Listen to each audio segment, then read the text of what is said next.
लेकिन कर्मों की गति न्यारी है बंधुओं। एक राज्य के बहुत बड़े राजा थे। वो इतने प्रतापी राजा थे, चक्रवर्ती सम्राट कहे जाते थे। चक्रवर्ती सम्राट थे तो पूरे संसार में उनकी तूती बोला करती थी। हजारों लाखों करोड़ों सैनिकों की सेना थी उनकी, लाखों हाथी थे उनकी सेना में, करोड़ों ऊंट हुआ करते थे, करोड़ों घोड़े थे। राजा ने कहा कि देखो, मेरा इतना नाम है, मेरा इतना यश है कि पूरा संसार मेरा गान करता है। मैं जिस राज्य से निकल जाऊं वो पूरा राज्य मेरे चरणों में नतमस्तक हो जाता है। तो राजा ने एक सुंदर ब्राह्मणों की सभा को आमंत्रित किया। दूर दूर से ब्राह्मण विद्वान आए।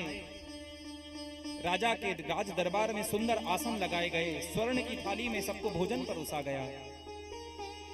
जब सब भोजन करके दान दक्षिणा लेकर के संतुष्ट हो गए तो राजा ने कहा कि देखो विद्वानों, मेरा एक शंका है मेरे भीतर, मेरा एक भाव है मेरे भीतर कि मेरा इतना नाम है, मेरा इतना यश है, आप मेरे गुणों के आधार पर, मेरी वर्तमान परिस्थिति के आधार पर मेरे विषय में एक सुंदर श्लोक का निर्माण करो। सब ब्राह्मणों ने आपस में चर्चा करी और एक सुंदर श्लोक बनाया। चेतो हरा युवतया सुवृद्धोनुकूला। राजन, आपके पास चित्त को लुभाने वाली सुंदर सुंदर स्त्रियां हैं। चेतो हरा युवतया सुवृद्धोनुकूला। अनेकों रानियां महाराज आपके पास विश्व सुंदरी हैं। सदबांधवा प्रत्यगर्भा गर्हित्याः। आपके पास आपके भाई, आपके बंधु, आपके मित्र आपकी बात मानने वाले हैं। सदबांधवा आपके पास में हैं और सब आपके नाम को लेकर आपके यश का गान करते हैं। आगे लिखा, गर्जंति दंति निबहा रसला तुरंगा। महाराज, आपके नाम के गर्जना करने वाले बड़े बड़े हाथी चिंगाड़ लगा करके आपके नाम की गर्जना करते हैं। आपके नाम की तूती तो पूरे संसार में बोलती है, लेकिन अंतिम शब्द उसमें कोई ना जोड़ सका, क्योंकि राजा को हमेशा अपनी बड़ाई पसंद थी। कोई सत्य का दर्शन ना करा सका। वो श्लोक अधूरा रह गया।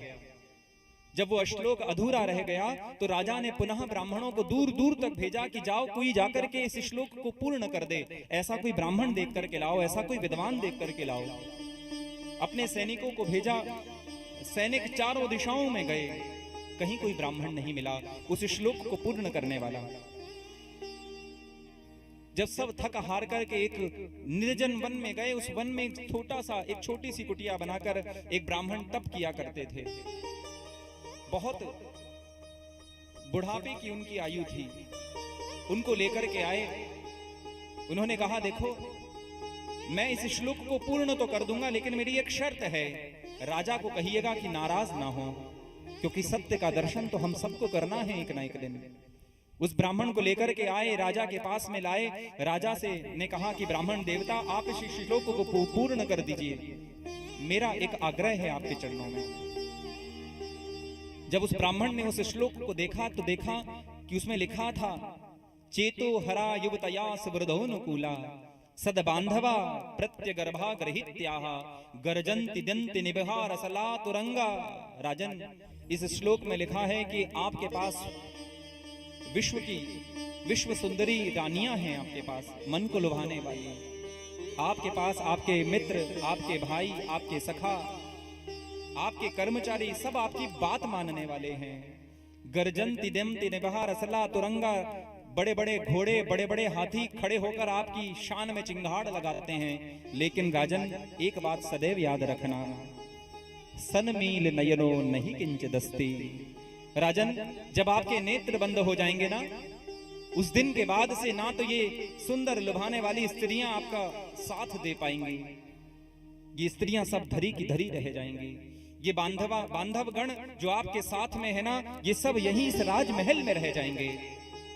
ये घोड़े, ये हाथी, ये ऊंट, ये लाखों की सेना आपके चले जाने के बाद इस संसार में यहीं धरी की धरी रह जाएगी। कब?